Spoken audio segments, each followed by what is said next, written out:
Hi, everybody. Thanks for joining us. I'm Claire. I'm the Executive Director of the Autism Society of Greater New Orleans. And we're joined today by Nisha, who's going to be presenting our training. I don't usually do people's introductions for them just because you know you better than anyone knows you. So going to let you get started. And thanks, everybody, for being here. If you have questions as Nisha's talking, feel free to put them in the chat as we go, and we will go back through them at the end. Thanks, everybody. Well, hello everyone. Thank you so much for joining me today. And thank you, Claire, for having me. Today we're going to be talking a little bit about just autism services and empowering caregivers. I know there's just like so much information out there on therapy services, and sometimes navigating can be quite challenging. I will specifically be talking about my expertise too within ADA, but this certainly can be applied to multiple different service types for sure. So just a little bit about me. My name is Nisha Ranshi. I've actually been working in ABA since 2016, received my certification in 2019, and then I started my own practice, Prism Behavioral Consulting, um, in early 2023. And so since then, our practice has really kind of focused on advocacy for support systems within like providing ABA services and really focusing on individual like autonomy and building up self-confidence, affirming services. We also utilize components of acceptance and commitment therapy to support flexibility within family systems, individuals,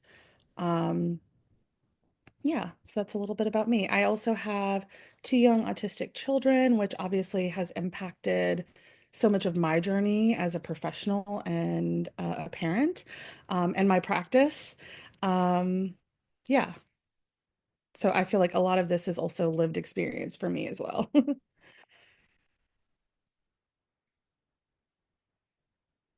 So the purpose of this presentation is really to try to gain or give parents, caregivers, family members tools to kind of understand what affirming services look like. What does that even mean? Also to see what that looks like in practice, because I know um, a lot of those terms like neurodiversity affirming, trauma informed are kind of out there and kind of understanding what they mean, but also understanding what they mean in practice, so that you can ask care providers more about that. Um, And yeah, just asking, advocating questions for providers for clarity. Also, parents are usually the ones that ignite the change more than anyone. So it's like, a provider might not be necessarily clued in to something, but if you're open to suggesting to it, discussing it, that might be the catalyst for them shifting, components of their practice. We're also going to talk about and explore values within parenting, what that means.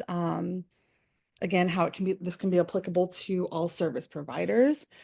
Um, and this also is meant to be a guide for the Autism Society making informed decisions, which is linked in the references below. And Clara also did make just like a Google Doc um, for references and things if people want that in email. So yeah, just kind of getting started, talking a little bit about our caregiver, family, parenting journeys. Just really want to highlight that this is a judgment-free zone. We're talking about navigating services, and I think sometimes there are a lot of strong opinions on said services. So just knowing like we're all in this to, make decisions for our family and their best interests and things like that. Um, So as someone that's a family member of someone that's autistic or neurodivergent, what is the most challenging aspect of raising and parenting? If you guys feel like saying something in the chat, please feel free to, or even if you're a professional, how you see those challenges maybe manifest for individual people or families. Um, what are your support systems? Do you have reliable support systems? Do you feel valued and supported? I know that this is a tough time to be living in, and we're just kind of trying to do our best with what we have. A lot of families are in that boat, especially with just like services in general.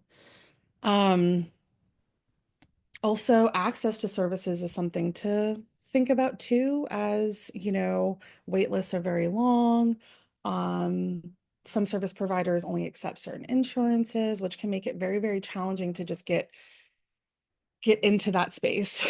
Um, Also, just thinking about like as complex humans of like what else is on our plate, on top of like raising a child, if you have one child or multiple children, um, a job, multiple family members, elderly family members that also need support, all of those things, planning and trying to coordinate all the things that our child needs through IEP meetings or paperwork for renewal of Medicaid and things like that. It can be absolutely overwhelming.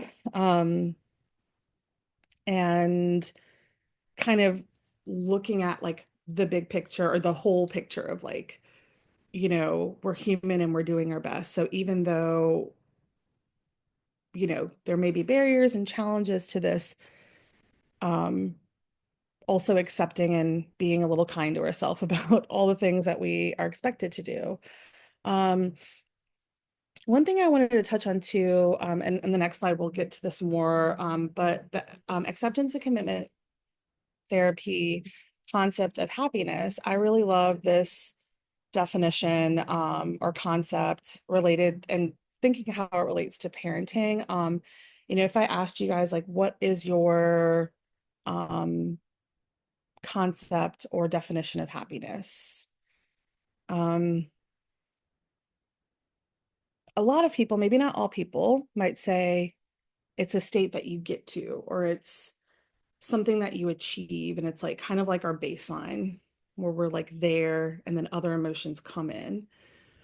But really, it's just as complex as every other emotion, and you're not always there. And I think nothing is more true than parenting because you have high highs and sometimes very low lows. And when we realize that happiness can contain all of those things, moving forward in the things that matter to us in the face of barriers and difficulties and systemic barriers too, can be really, really powerful. Um, so another component of this presentation is touching on values, which is another concept within acceptance and commitment therapy. So acceptance and commitment therapy helps us understand difficult sensations within our body, difficult internal thoughts, private events, um, by accepting what we cannot control and focusing on what really matters, right? So many times we can get so fixated on different components of parenting, of all the things, and working to kind of refocus on our values and realize that we can't always be 100% in line with them, but that we're trying. Um, this also is a great therapy for families, caregivers, whole systems. It can also work on building emotional flexibility for children on the spectrum too, um, and working to have a little more balance within life. So values are things that matter most to people. It's kind of like goalposts that or a compass that we move towards and sometimes maybe away from. And the thing that I love about this concept is that you're never completely fully removed from them. You can move away and you can move towards, but you can never like just completely fail, which I think sometimes is something that we might tell ourselves as parents or just humans. Um, and it can just help us, again, move towards the kind of person or parent we want to be. Um, and so the key takeaway from this is that, again, we might engage in behaviors that move us farther away from our values, and we engage in behaviors that bring us closer. But thinking of like parenting, say patience is one of your values. Are we ever going to be 100% patient all the time as a parent? No. I know for myself, definitely not. Um, Accepting like our human existence and saying, again, talking about previously, like everything that's on our plate, that sometimes maybe we're like hitting 25% and like that's a good day, and sometimes maybe and when we're more fully resourced, we're closer to 80. Um, so I really love that idea of adding kind of gentleness for ourselves within that concept. Here are some additional examples of values.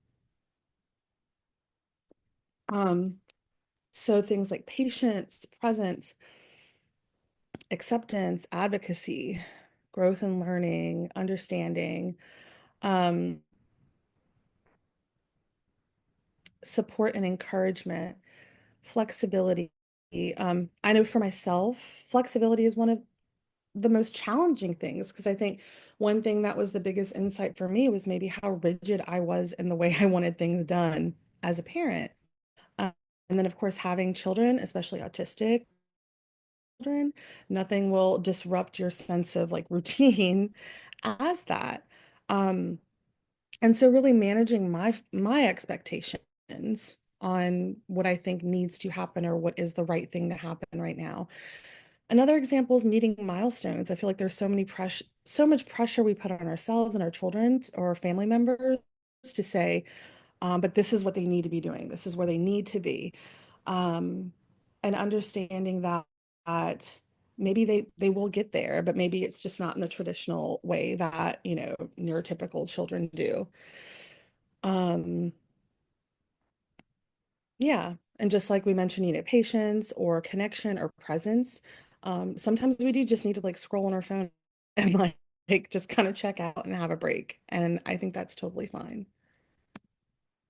Here is a visual that I think helps visualize living by your value that I really love. So this breaks it down into four compartments of your life. Excuse me. You can add and edit, what you feel like of your life that you wouldn't add there. But in the center is, living fully by your values, that you're there doing it all. And then maybe like sometimes you kind of get out here and you can use this as a guide or even visually or pen and paper or, to kind of assess where you are within those like relationships, parenting or again, other aspects of your life. And again, the thing that I love is like you can be on the outer skirts here, but that doesn't mean that we can't move slowly here. Maybe we'll go back a little. Um, because I think at least I know in my sometimes it's so all or nothing. Like I'm like, if I'm not there 100%, then I'm just failing. And that is very rigid thinking.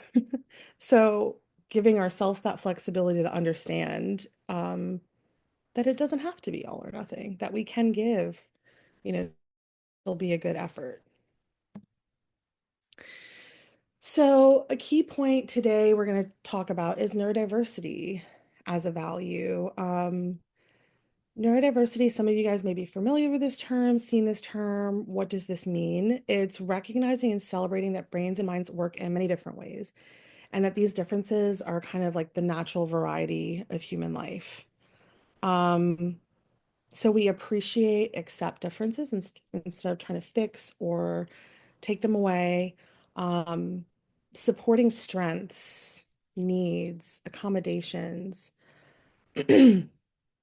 So within the concept of acceptance and commitment therapy, um, this may help guide our actions, right? Choosing understanding and patience over frustration. Not to say that that's never going to arise, but again, like working towards that. Um, Fostering acceptance, respect across settings. And I think a key takeaway too, that this doesn't mean that this erases true challenges that families and individuals face, depending on their diagnosis or other factors, or just the systemic barriers. It doesn't mean that we say like, oh, everything's perfect and yay, we love everything. It means that we have a non-judgmental kind of eye when we look at it, but we also then can see those barriers and those difficulties much clearly too, much more clearly. Um, Having respect and compassion for parents, for sure, whose journey is different than ours, or family members that, have other challenges that we cannot quite relate to, but having respect and understanding and compassion for them.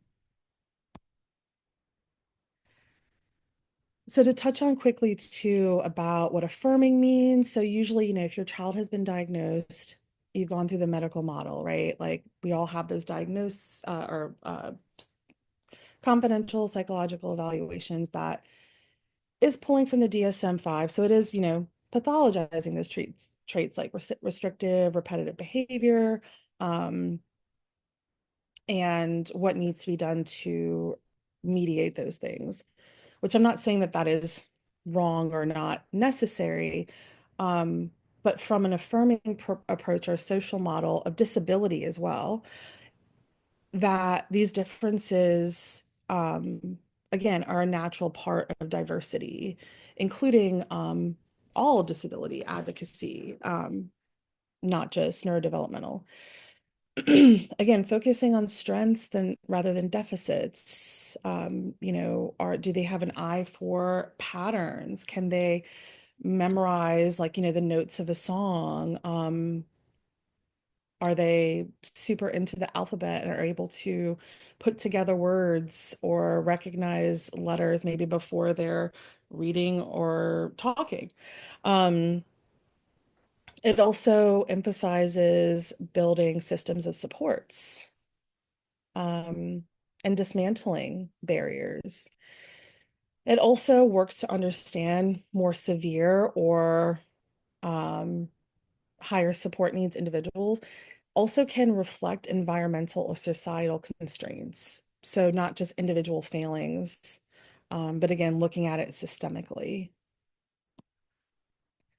Um, so, looking at this is also to kind of touch on how autism or other neurodevelopmental diagnoses are so complex. These are just some co-occurring conditions that many neurodivergent individuals might face or get diagnosed with. So ADHD, very highly likely if an individual is autistic, that they may also have ADHD. Um, Dyslexia, dysgraphia, dyspraxia, intellectual disability, pathological demand avoidance. This is an area that is more recent as far as research, and it is not diagnosable within the DSM-5, but it is a burgeoning area of acknowledgement of understanding as like a component of autism potentially. Um, Other conditions, OCD, bipolar, borderline personality, ARFID. Um, And for some people too, like they might actually get these diagnoses before they get the autism diagnosis. It might be misdiagnosed, it may be co-occurring. It's just so incredibly complex. Different medical conditions. So POTS, PANDAS, connective tissue disorders, such as Ehlers-Danlos syndrome, seizure disorders, sensory processing, um, PMDD, GI issues or allergies. So PMDD, I'm not sure if I linked the article in here, but it's something just wild. It's like 90% of people, I think it's either ADHD and autistic or combined, I don't know. 90% of people with uteruses are more likely to have PMDD, which is that's astounding. And that's really important to know too, as a provider, when we're working with individuals, but also when these are our family members to know that this is a whole body experience. Um, Another really important part of talking about neurodevelopmental disorders, specifically autism, but just this is a nervous system connection. This is a nervous system um, experience. So BCBAs ourselves are not extensively trained in school about sensory processing at all, actually. So that's why collaboration with other professionals such as OTs, and other professionals that have a scope within this area are so incredibly important. The things that I have learned are through my own children's experience, like lived experiences, working and collaborating with occupational therapy and therapists throughout the years. Um, so things like identifying basic need can be different. Um, Processing, expressing emotion. That doesn't necessarily mean that a person doesn't experience emotions or um, it just may mean that they have difficulty delineating this is what this sensation kind of goes with in my body, if that makes sense. It could also be complete, and we know that it can be completely different for each individual. Someone may be so incredibly in tuned with their emotions that they're like people watching their faces to see if they're happy, sad, and need to know what to do next, right? Um, Proprioceptive, so movement in the environment, so jumping, spinning, needing that input. Um, Vestibular as well, is another component. Impacts of fine motor, being told that they, have messy handwriting, difficulty with just things like sign language, if that's being taught, isolating small items. So, um, also consider like hypotonia, so like low muscle tone can also be a co-occurrence. So our nervous system is what is the basis of processing these senses. So if we as parents or professionals are not understanding, even just the basic understanding of how um, a child, family member experiences the world, can be hard to advocate for them, right? Because it may just seem, if we're looking at the surface, they're just behaving badly. They're having a meltdown, they're having a tantrum, they're biting, they're hitting, they're screaming. Um, but understanding this on a deeper level can be quite impactful.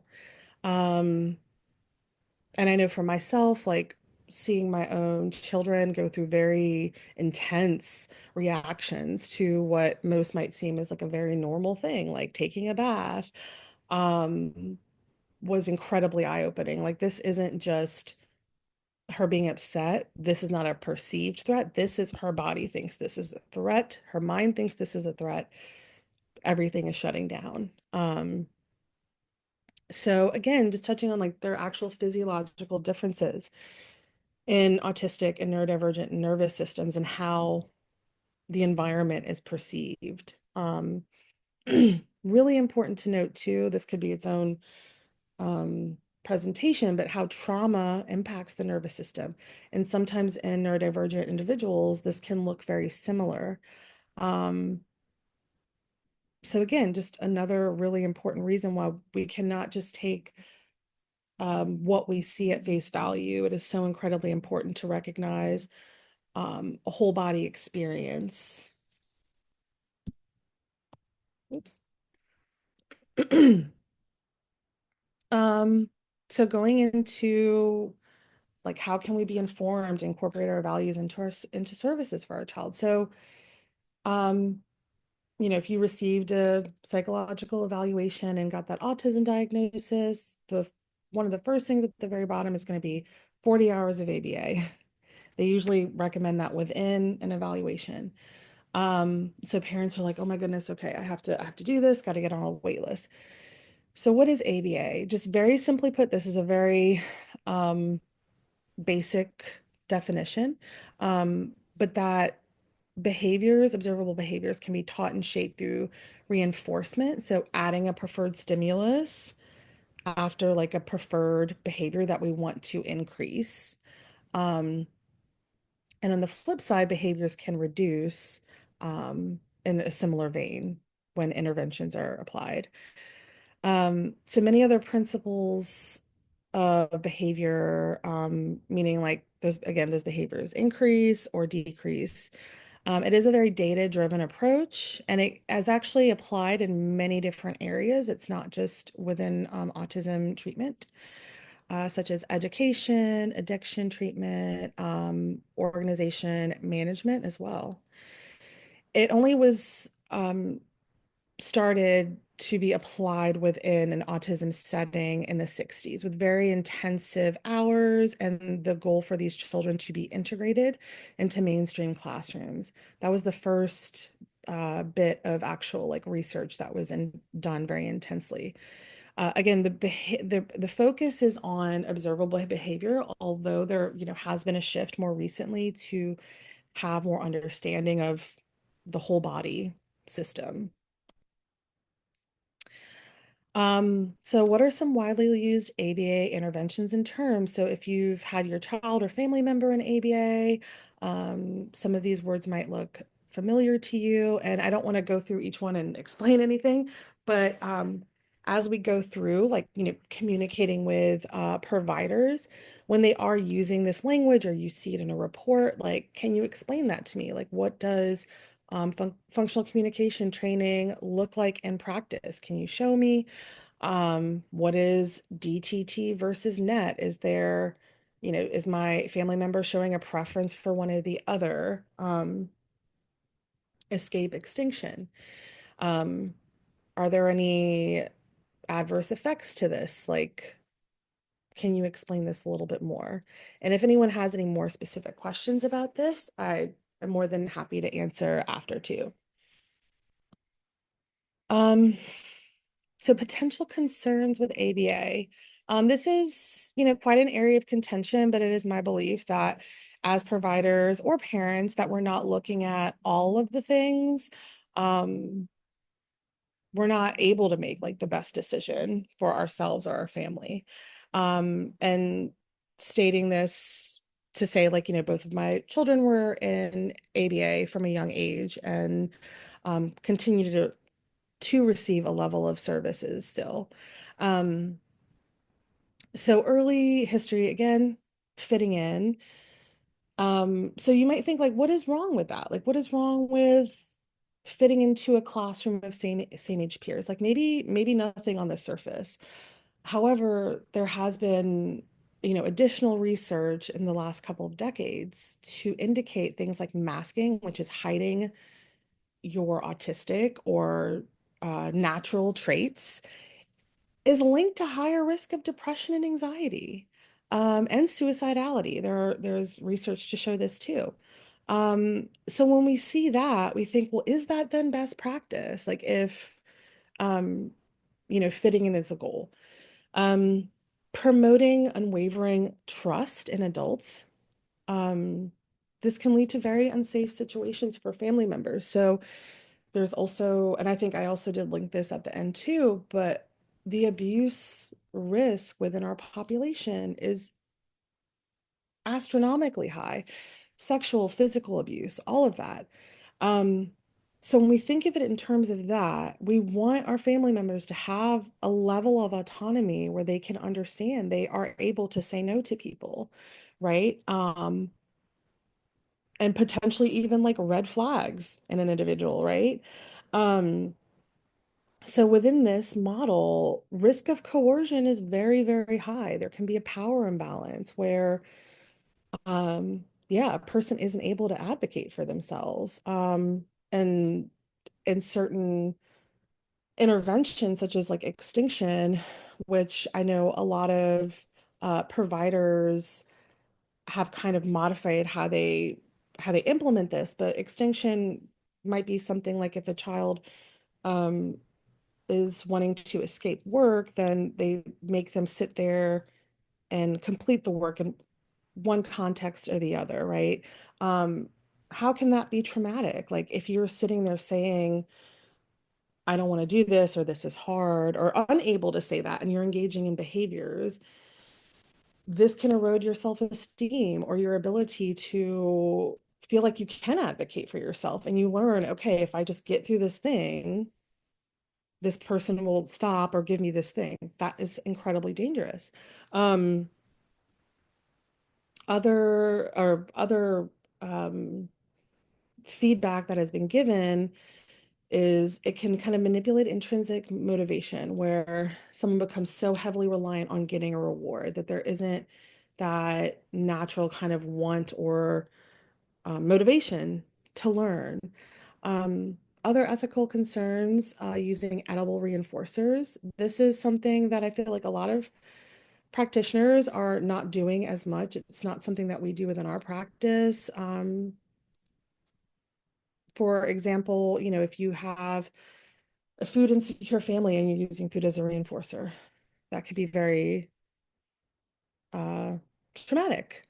It also can increase the risk of eating disorders. Just manipulating food in any way can be really, really touchy. Um, there's also data to show that 50% of adults with anorexia are autistic or have elevated autistic traits. That was from an article in the UK. Um, so things like punishment procedures, are those fully being examined by family members? Again, I know a lot of agencies and practitioners do not even utilize those, but if they are they being discussed? Are family members aware? Um, Removing sensory accommodations until compliance. If we understand autism as a whole body experience, and that a child might learn best when they're standing, but we're saying, okay, no, you have to sit to complete this, or you can't have your fidget till after. We're not helping them learn how to regulate and advocate for themselves. Again, things like planned ignoring or extinction. It could worsen trauma if you're not aware of that. Again, lots and lots of research to indicate the foundation of what humans need. Surprise is connection and regulation. That should be at the basis of it. So all that to say, how can we utilize proactive support or positive supports within ABA? Um, Validating the sensory needs, understanding autism as a whole body nervous system experience, teaching, learning, modeling, co-regulation and calming skills, involving all systems. So it's not just teaching this child to learn how to do this thing, it's connection with the family members, the school to say, you know, this is how we all kind of learn and regulate in these situations. Um, because again, when really extreme behaviors are happening, it's not that just the child that's affected. If it's in a school, like that teacher is, getting heightened or triggered, right? Their own nervous system might be, no matter if you're telling yourself you're safe, like your body is going to have a reaction. So when we're teaching that understanding, um, and collaboration with other providers, that we all can benefit from this understanding. Um, Also understanding that capacity fluctuates, allowing that to look different every day and not having like the same expectation of like you need to finish, 5 sheets of worksheets every day because you did it yesterday, or you were talking yesterday, now you need to tell me in a full sentence, like understanding that that is fluid for a lot of individuals. Um, and having space to accept that within like therapy sessions. Um, so again, examining difficult behaviors, like what is happening under the surface. Are their sensory needs not being met? Is this environment somehow more challenging for them? Does the teacher in school have inputs on like how they were doing last year? And is something different in the environment? Is it because like a friend moved to another classroom? And really being inquisitive on how we support or how we find interventions to support. Um, Teaching and sharing resources for advocacy. This is one of our like pillars on really trying to empower parents as well, and ourselves. Um, for consequence strategies, um, how are we validating? How are we redirecting with um, consideration to what they need? Um,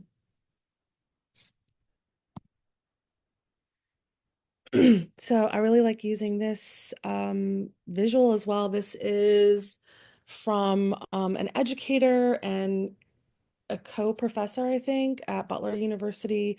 She does a program on like educational neuroscience, and I think she works within different like school systems on teaching nervous system um, impacts on like brain and responding and things like that. Her name is Lori Desautel, I think that's how you say it.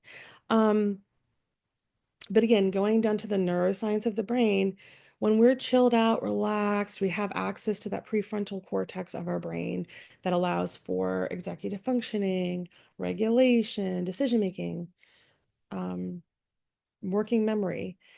When we are stressed, that shuts off and we go to the amygdala. So you're in survival, you're in flight, fight, fawn, um, prioritizing safety over any executive function. And I think the key thing to remember here is that it doesn't matter if the other people in the room do not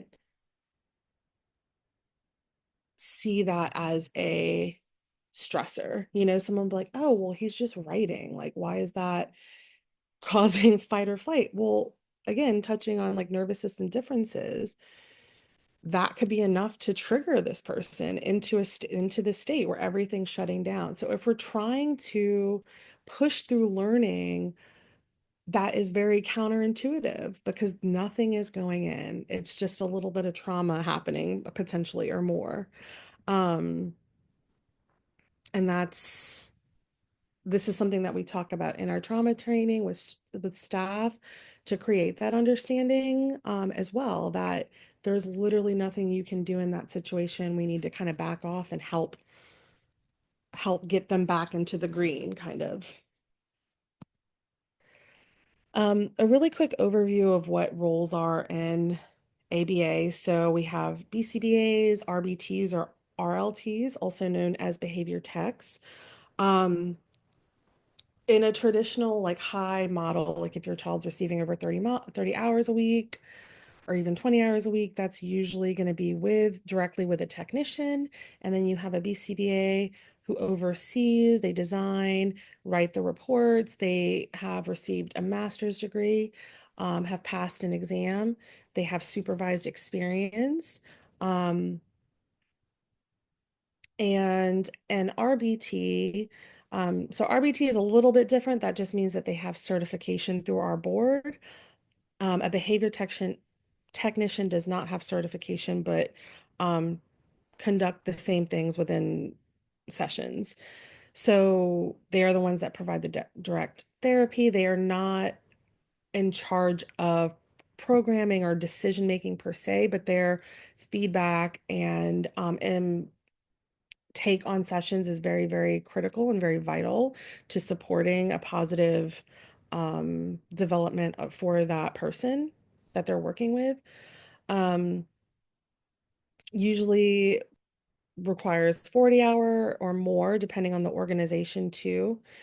Continuing competencies, ongoing supervision.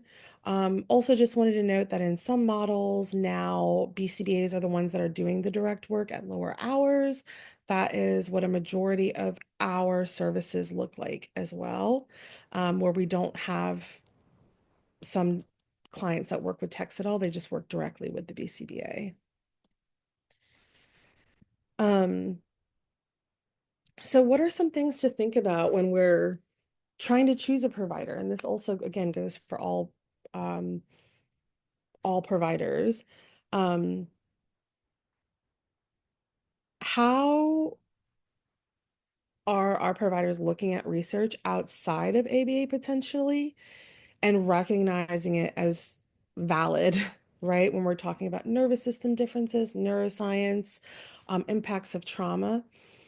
Are they open to learning about those things? Or are they a little hesitant? Because maybe that's, a sign to look elsewhere. Um, Another area of discussion could be um, the happy, relaxed, engaged model by Dr. Greg Hanley. Within the field of ABA, he has been doing a lot of work to prioritize the understanding of neuroscience that children cannot and human beings cannot function in a heightened flight or fight state. And so we have to work on keeping our clients happy, relaxed, and engaged. Um, if you're talking to or you're touring a place, really feeling like, is this a place where you feel like your child can have fun? Is it the right fit? If your family member is younger, how much of this is play-based and child-led? Um, if that's something that's important to you as well. How are another really important take here is, again, like right when we're getting those assessments in about like, yes, your child has autism, you're already off the bat being recommended 40 hours, right? um However, another point of contention I think within this field, recent um research shows that that might not necessarily be the case. There's little empirical support to say high hours is like you're absolutely going to get the most from your therapy. Um, so thinking about that, like if, your schedule only allows for like 15 hours, but a place is saying no, they have to come full time. Well, like, why is that? Can you explain that to me? Um, a blanket kind of statement of like 30 to 35, 40 hours. Um, and I also just want to highlight that this model is really supportive of parents. And even though ABA is not considered childcare, the reality for so many parents is that, your children get kicked out of daycare or maybe even school. You have nowhere else to turn. What is going to happen, right? Um, and ABA is a valid um, consideration to that. And I also saying that that is not what ABA is. It's not, daycare at all. But this is something that parents have to consider in the reality of the world that we live in, right? But it's important to note that it may not necessarily have better therapeutic outcomes. And also just to note, like our model, we do, low intensity hours, medium hours. We also do, some school services that are more full time. Um, but just anecdotally, like we have seen really great gains for families and individuals with that lower intensity model too. Um, so thinking about, again, this kind of is meant to go along with the Autism Society document that I'll have linked at the end. But what are some green flags that tell you like, okay, cool, like we're kind of aligned and this is maybe something that like I feel like is going to work for us. So understanding the complexities of autism, the nervous system differences. Assessment reports are individualized, thoughtful, and shared with you. Um, Presuming competency for non-speakers, referring and really working hard to connect you with SLPs, OT, or physical therapy when goals are out of their scope, such as working on fine motor articulation. Um, Relationship building, you see that at the heart of sessions. You're able to observe, you're able to have frequent parent and BCBA meetings. Um, they potentially also assess for, or at least understand the impacts of trauma and modify their interventions to account for this. Um, if the sessions are center based, are they accommodating to allow additional providers to come in to see them? Um, you also have communication with your BCBA. There is frequent supervision if you do have a tech with your child. There's frequent conversations. They're seeing them um, regularly. So what are some things that might say, oh, like maybe this is something that we need to like talk about? Frequent staff turnover. So definitely, at bigger agencies where there's maybe, more clients and things like that, that is the unfortunate nature of how that goes. However, there are additional questions that can be asked, such as, does a BCBA still continue to support the family and the child by like going into the school setting, um, or at least like, collaborating with a teacher? Are there going to be frequent updates on when someone is available? Is there transparency around that as well? Um, Over reliance on kind of rote learning, such as DTT, not to say that there isn't benefits to it. I just think that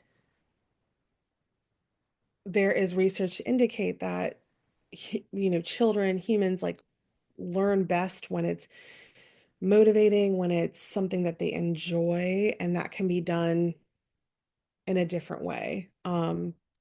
So yeah, if there's over reliance, maybe kind of looking at that and suggesting alternatives. Also, just blanket recommendations before even meeting your child or you, saying like, yeah, we have a 40-hour position here at the center or wherever in the school. That may also be something to look into or consider.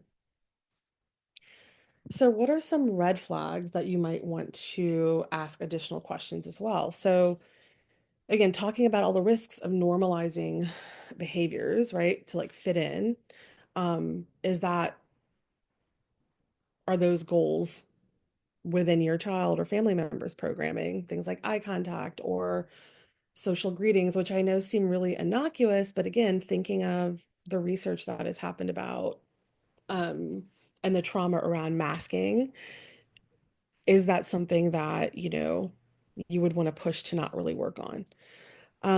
Again, majority is flashcard or drills or rote learning. Um, the primary goal is to have them fit in and kind of like eliminate their autistic traits. Not allowed to observe or directly participate. There is limited peer interaction during therapy sessions. In school settings, our staff or techs leading instruction or leading academics and not prioritizing school collaboration and collaboration with the parents to say, hey, this classroom setting may not be right for them, or, um, so individuals not being given reliable methods or are resourced out or referred out, um, such as collaboration on supporting a family to get an AAC or providers. After a suitable warm-up period, your family member is still very heightened when, going into therapy. That could be something to consider. I know, like my child, she just, separation was always just very, very hard. So I knew that, once she got in, like her team were always very reassuring. And so if there is some negative reaction, talking to be like, oh, I noticed, like, are they like that when they go in? Does she calm down? um Another concern could be not discussing or ruling out medical conditions that could be leading to sudden behavior changes. So what are some ways that you can broach this in conversation? So asking things like, can I get more frequent updates? When will you be visiting them again? Are you communicating with the speech therapist that I got you in contact with? Do you prioritize building self-advocacy skills like autonomy or assent? Um, I'm really concerned about my child. They seem really stressed out. Can I come and bring them in next session and observe the beginning? Um, what is your understanding of neurodiversity or compassionate care, or sensory systems within autism? These are all like very reasonable questions to start a conversation. And I think from there too, you can gauge, what is going on. I think even within speech and OT, sometimes they take on more of a very kind of structured approach, similar to some ABA sessions too. And I recently had to have a conversation with my child's speech therapist to say, hey, can we incorporate just more of her interests and maybe, try to limit the table time, because it seems like that just, um, she shuts down. And if the goal is really to have her engage for that short period of time that she has speech weekly, are there things that we can kind of implement and do differently? So I know that was a lot of information, but I hope that it was helpful. Really, the key takeaways is that if your family member is on, lots of different wait lists, or you feel like you've missed out on being able to provide that for your child, again, going back to those values, right, of like what we can do that is within our ability. And being gentle with ourselves, but also to note that there are BCBAs that now are mostly doing a consultation model. And I have those linked on my website and in the resources. That may be a solution to get that consultation and that support for yourself or your family. Um, Being a parent is incredibly complex. Adding on those additional labels of having disabled children means every day is going to be different. And so it's important to try and do what we can for ourselves. I know that's easier said than done, especially if you don't have a very robust support system. There are special needs groups on Facebook, including a group me chat that I am in that has been incredibly helpful in connecting with other parents and caregivers on challenges or wins or things that are going well. Um, Also thinking about systems changes, organizations such as Lacan or Christina Martin, who works with legislators or connecting legislators with families to really make and implement legislative and systemic changes for our families. Advocacy within agencies or groups like Autism Society, Families Helping Families, um, getting ourselves familiar with those agencies of what we can do for ourselves or what is available for us. Again, just deeper understanding and teaching ourselves of like, what is this connection? How can I maybe become more compassionate about it? Um, and again, understanding those systemic barriers. Again, some days it's just as a parent, you're like, you know, okay, brushing teeth, does this have to be hard tonight? Like, can we just get it done? Because we're human and it feels like when we're at 10% and we're trying to be compassionate, maybe, it can be a struggle and that's okay. There's also numerous caregiver support groups. I have them linked to on my website. But I know Autism Society actually has an in-person one as well. Um, that can provide just a wealth of information and connection regarding different services and therapies and community resources as well.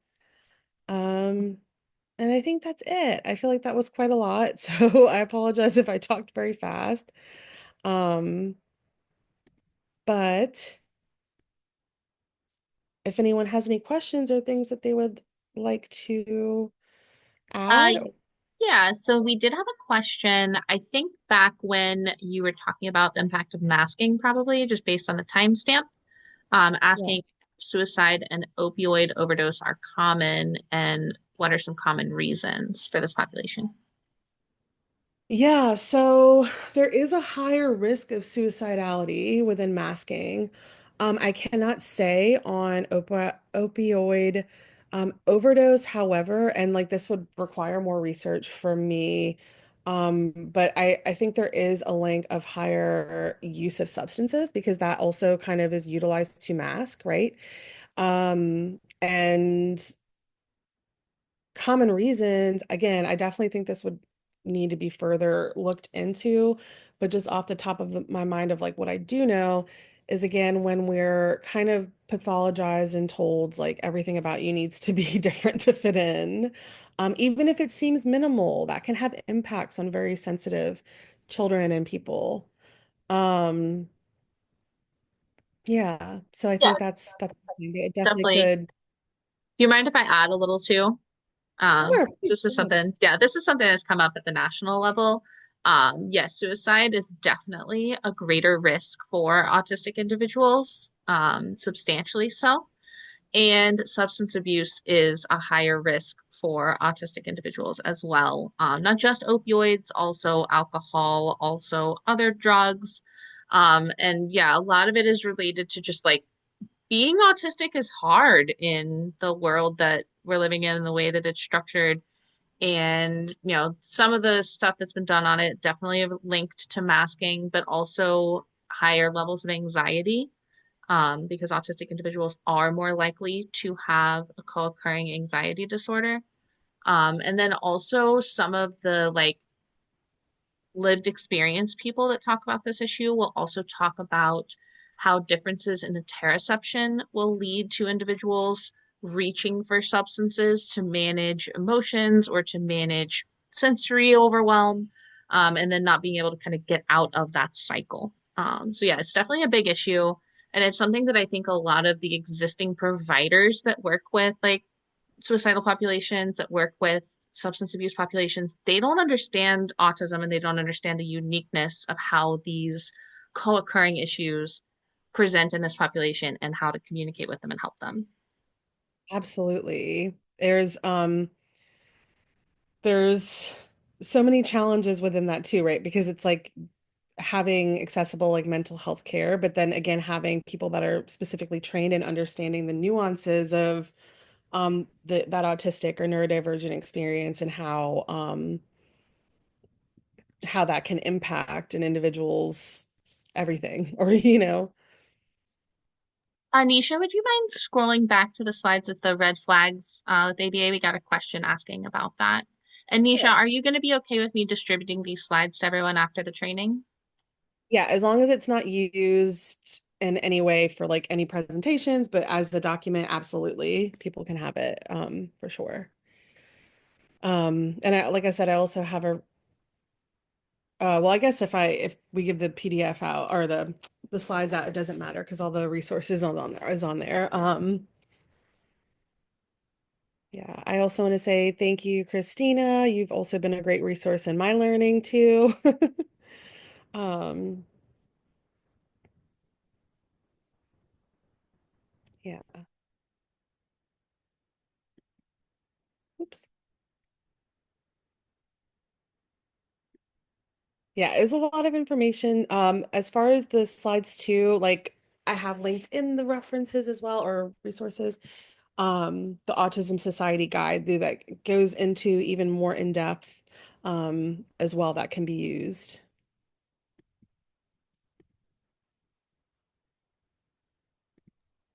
We've received a lot of accolades in the chat. I haven't read them all out. Does anybody have some specific questions for Nisha? We left lots of time for questions on this webinar so that people could ask questions. If you have a question and you're not comfortable asking it like with your name attached, like if you want to ask an anonymous question, you can send a direct message, a direct chat message to me, and I can read your message out. If you have a question that you're just not comfortable like having your name on the recording forever, which is totally fair and fine. Um, I'm happy to facilitate that for people so that you have that like measure of privacy.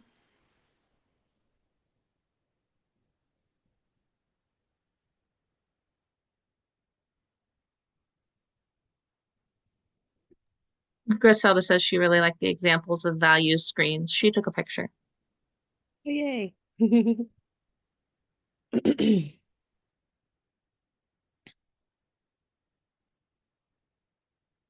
Yeah, that's why I love acceptance and commitment therapy and utilizing it.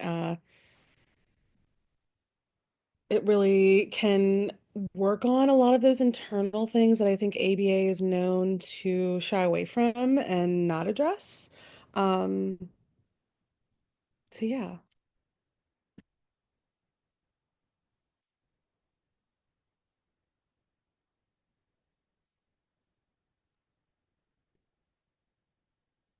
Yoda, do you see that the slide was changed? Or are you wanting her to just like go over them again? Sorry, I'm trying to understand your question.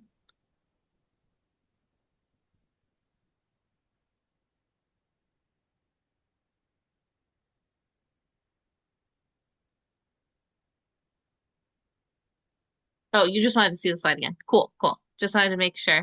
Can you see that it has been changed or is it frozen on your end?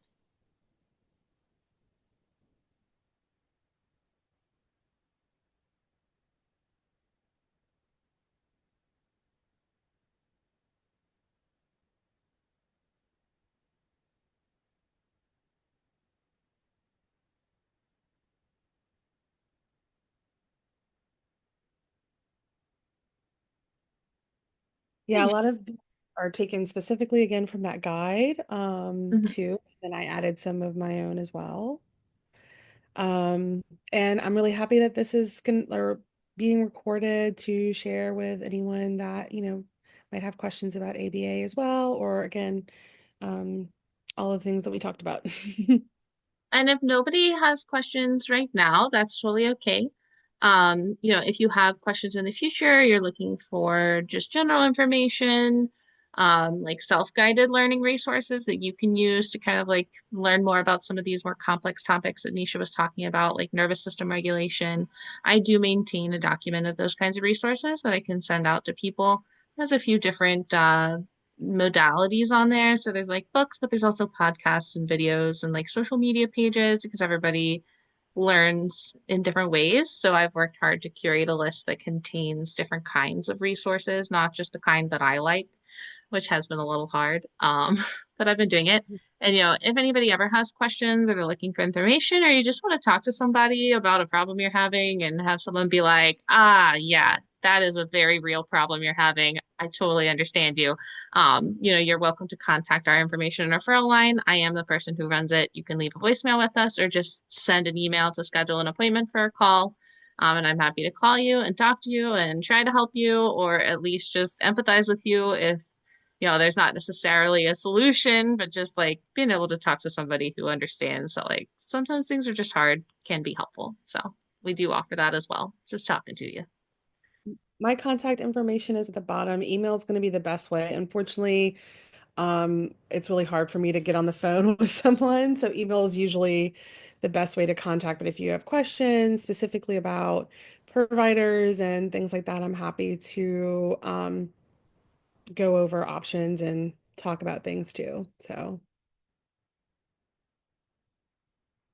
Thanks everybody for joining us today, and thanks so much, Nisha, for putting this together and talking to us. If yeah, anybody thank has you. questions in the future, reach out to us. Yeah, thank you so much for having me, and thank you all for joining. I really appreciate it. Thanks for being here. Bye.